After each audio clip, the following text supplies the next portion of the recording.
Kuko na naman. Wow! Kuko lang for the ano. Woo!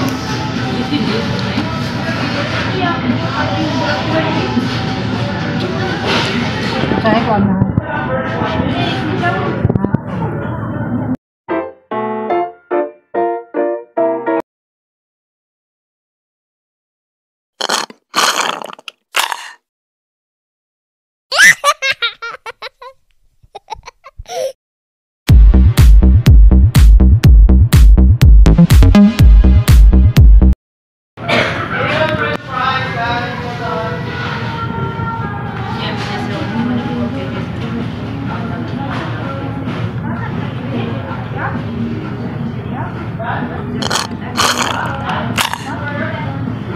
Kasama ko pala dyan si Modra, guys, kasi ang kulit, gusto niyang ma-experience na sumakay ng bus.